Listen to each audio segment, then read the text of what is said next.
Iran ने पाकिस्तान में air strike की थी रात के 2 बजे आतंकी ठिकानों पर ईरान की तरफ से एयर स्ट्राइक की गई, बम गिराए गए और उसके बाद से अब पाकिस्तान की तरफ से ये धमकी दी जा रही है, चेतावनी दी जा रही है कि जो गंभीर परिणाम है वो ईरान को भुगतने होंगे। तो ईरान है उसने पाकिस्तान के जो बॉर्डरिंग एरियाज हैं वहां पे कुछ अटैक किया है, हमला किया है।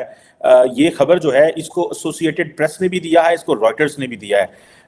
जो कि जारी बात है, एसोसिएटेड प्रेस हो या रॉयटर्स हो, बड़े क्रेडिबल न्यूज एजेंसीज हैं और वो कहते हैं कि जो मिलिटेंट ग्रुप जैश अल अदल जो था उसको टारगेट किया गया है। ईरान ने मिसाइलों, रॉकेटों और ड्रोन से पाकिस्तान पर हमला कर दिया है। पाकिस्तान और ईरान जिन्हें बताया जाता है कि जी बड़ा ब्रदरली इस्लामिक कंट्री है, तो जी ईरान ने जो है वो पाकिस्तान के ऊपर सर्जिकल स्ट्राइक की है। जी हाँ, ये कल रात की बात है और ईरान ने जो है सर्जिकल स्ट्राइक की है और जैश अल अदल, जी हाँ, ये एक मिलिटेंट ग्रुप है बलूचिस्तान का, वहां पर अटैक किया गया है। ईरान के अंदर घुस के वो अपने कोई छोटे मोटे हरकतें करते होंगे जिसपे उन्होंने रिटेलिएट किया होगा कि it is attack on Pakistan state और समथिंग। ये जैसे सिग्नल यही दिया जा रहा है कि जैश ए अदल इज अ टेररिस्ट और ऑर्गेनाइजेशन है which might have some kind of role played in the Iran। ये भाड़े का टट्टू, ये किराए का जहादी, ये 2 पैसे का जहादी जो है who is in the business of jihad, ये पाकिस्तान है। ये उस वक्त की मीटिंग की तस्वीर है कि जिस वक्त पाकिस्तान में हमला हो रहा है। यानी आप अंदाजा ये कीजिए कि वहां पर पाकिस्तान का वजीर आजम ईरान की अथॉरिटी से मिल रहा है और ईरान जो है वो वहीं पर हमला करे। अब इस तस्वीर में आप देख सकते होंगे कि ये जो ईरानी भाई साहब हैं, इनकी शक्ल देखकर ही अंदाजा हो रहा है कि कुछ होने वाला है। तो देखा जाए तो अफसोस के अलावा कुछ भी नहीं है। मेरी ख्वाहिश है कभी कोई अच्छी बात भी करें आप और मैं बैठ के कहें कि देखें दूध किनारे बहने वाली। फॉरेन ऑफिस की तरफ से ये बताया गया है कि जी जो प्रेस रिलीज आई है उसमें जी बहुत नाराजगी जाहिर की गई है ईरान के साथ कि ईरान ने ऐसा किया है। पाकिस्तान ने बलूचिस्तान के आतंकी ठिकानों पर ईरान की तरफ से किए गए हमलों पर कड़ी प्रतिक्रिया जताई है और पाकिस्तान का आरोप है कि ये ईरान ने बिना किसी कारण के उसकी हवाई सीमा का उल्लंघन किया है। अगर डॉक्टर जयशंकर अब एक सेक्शन ऑफ द मीडिया जो है वो ये स्पिन करेगा कि देखें जी ईरान में डॉक्टर जयशंकर गए थे और ईरान के और भारत के ताल्लुकात इस लेवल पे हैं, और हालांकि ये जारी बात है ईरान की और पाकिस्तान की बायलैटरल रीजन है, लेकिन इसको स्पिन तो मिलेगी। डू यू थिंक कि यहाँ पे गवर्नमेंट को, पाकिस्तान को थोड़ा क्लियर कट पोजीशन लेके सामने आना चाहिए और ये डिस्कस करना चाहिए इसके जो कॉन्सिक्वेंसेस क्या हो सकते हैं। पाक ईरान ताल्लुकात बड़े इंपॉर्टेंट हैं, हम अक्सर मिलते रहते हैं ईरानियन से इधर उधर, लेकिन इस पर ज़रा थोड़ा कमेंट कीजिए। अगर right after Jaishankar left for Davos तो ये चीज़ जो है वो हो जाती है। जय हिंद दोस्तों, तो पहले मैं आपको वीडियो का टॉपिक समझा देता हूं, उसके बाद देखते हैं वीडियो। तो दरअसल क्या हुआ कि पाकिस्तान को ईरान ने पेल दिया। अभी आप सुन रहे थे कि अफगानिस्तान का तालिबान तो पेल ही रहा है, और जो TTP कहते हैं जैसे तहरीक तालिबान पाकिस्तान, जो पाकिस्तान का एक आतंकी संगठन है जो बनाया गया था भारत के लिए, लेकिन अब वो पेल रहा है किसे?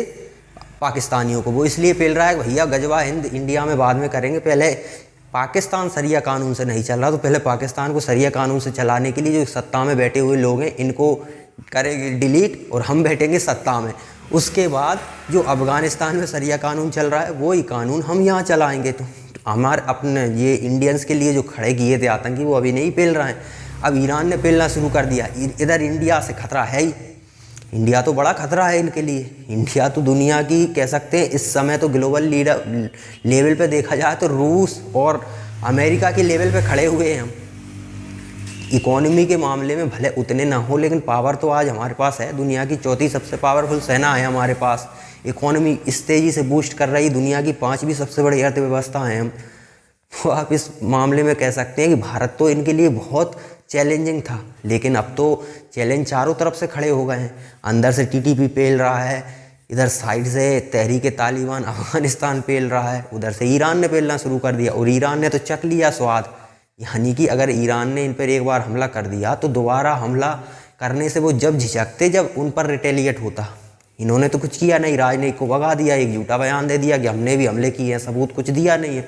तो पाकिस्तान तो इस तरह की झूठी बातें करता ही रहता है। तो अब ईरान को जब भी शक हुआ तभी एयर स्ट्राइक कर दिया करेगा इनके देश में। ये तो बड़ी मुश्किल में आ गए, यानी कि ना तो इनके पास कोई डिफेंस सिस्टम है, सामने से मिसाल आ रही उसे रोकने के लिए डिफेंस सिस्टम भी नहीं है इनके पास, और इंडिया को चैलेंज करते हैं ये लोग।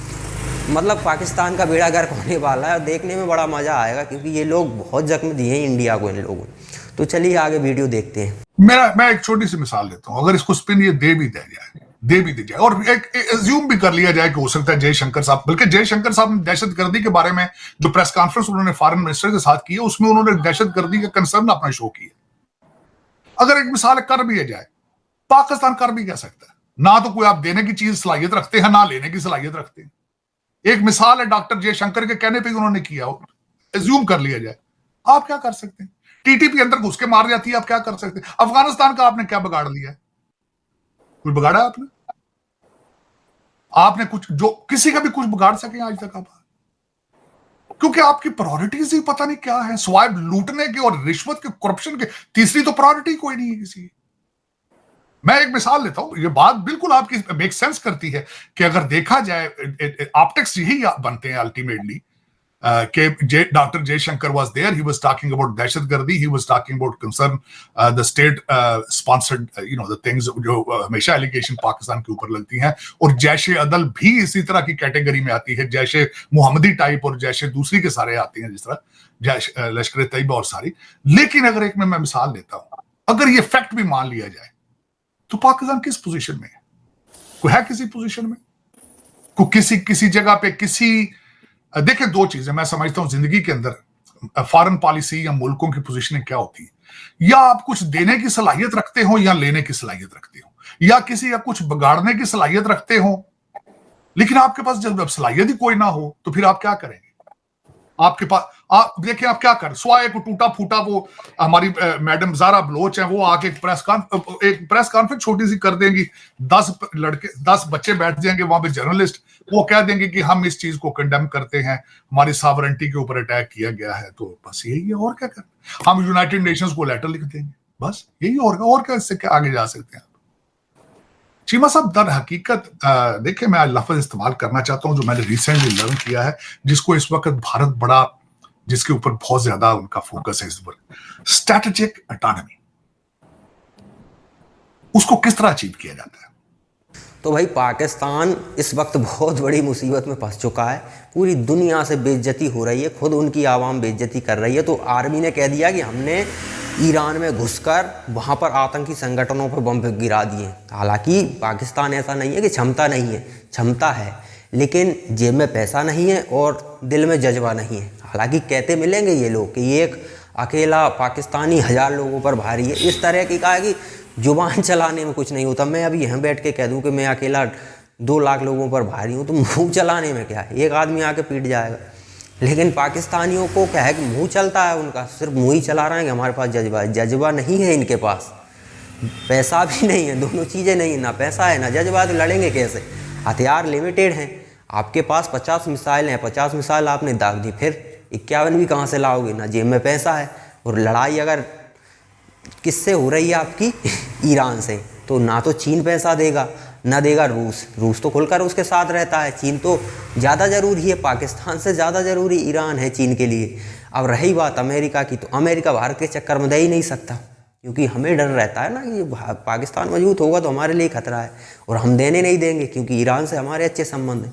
तो तुम तो बहुत बड़ी मुसीबत में आ जाओगे। तुम ना लड़ने के योग्य बचे हो, ना कुछ करने के, बस एक ही काम आप कर सकते हो, भीख मांगना। पाकिस्तान के लोगों से बात करोगे इंडिया ज़्यादा बेटर है कि पाकिस्तान, तो 99% कहेंगे पाकिस्तान। सोचो किस लेवल पे इन्हें रेडिकलाइज किया गया कि इन्हें सच्चाई दिखाई नहीं दे रही। वास्तव में पाकिस्तान की स्थिति क्या है वो आज तक ये लोग देख ही नहीं पा रहे हैं, इसीलिए भीख मांग रहे हैं पूरी दुनिया, और इसीलिए कोई भी पेल रहा है। हालांकि पेलना तो इनका लाजमी है, तुमने काफिरों के साथ जो किया है उसका परिणाम तो भुगतना पड़ेगा। अब तुम्हें पेल रहे हैं, तुम्हारे ही भाई बंद बिल्कुल पेलेंगे, तबीयत से पेलेंगे। जब तुम्हें याद तब तक ना आ जाए कि हमने दूसरों के साथ क्या किया है, वो जब तक याद ना आ जाए तब तक पिलते रहोगे, और याद आ जाएगा तो पिलने में ज़्यादा तुम्हें मज़ा भी आएगा।